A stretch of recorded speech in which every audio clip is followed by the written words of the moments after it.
पोट नेहमी साफ राहावं यासाठी काय करावं, यासाठी हा व्हिडिओ आहे. नक्की पूर्ण बघा. याची कारणं जाणून घ्या. जेवणाची वेळ फिक्स नसते. कोरडं, जड किंवा शिळं अन्न जास्त खाण्याची सवय असते. प्रोसेस्ड फूड, पॅकेट फूडचा अतिवापर असतो. तसंच वेगधारण म्हणजे मोशनची संवेदना झालेली असते, तेव्हा काहीतरी कामामध्ये अडकल्यामुळे नाही जाऊ शकत आणि त्यामुळे तो वेगधारण करून मलावष्टंभ म्हणजेच कॉन्स्टिपेशन स्ट्रॉंग होत असतं. त्यामध्ये आपण काय घरगुती उपाय करू शकतो, तर एक तर तुम्ही तुमची जेवणाची वेळ फिक्स करण्याचा प्रयत्न करा. रात्रीची झोप प्रॉपर घ्या. दिवसाचं झोपणं टाळा. कोरडं शिळं अन्न खाऊ नका. तेच पॅकेट फूडचा वापर, आपण घरी असला तर पॅकेट फूडचा वापर करू नका. मैद्याचे प्रकार जरा कमी खा. फायबर्सयुक्त जे फळं आहे, संत्र, मोसंबीसारखे, त्याचा वापर असला पाहिजे.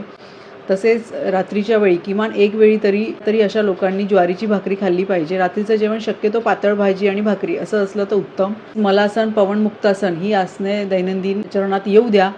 रात्री झोपण्यापूर्वी 40 काळ्या मनुका, साधारण 50 किलोचं वजन असलेल्या व्यक्तीला कॉन्स्टिपेशन असेल तर 40 काळ्या मनुका ह्या आपण पाण्यामध्ये एकतर उकळून घ्या किंवा संध्याकाळी 5 वाजता भिजत टाकल्यास तर रात्री झोपेच्या वेळेपर्यंत चांगल्या भिजतात आणि बिया काढण्यास सोप्या जातात. ह्या काळ्या मनुका आपल्याला बिया काढून चावून खायच्या आहेत आणि त्यावर 1 ग्लास गरम पाणी पिऊन मग झोपायचं आहे. धन्यवाद.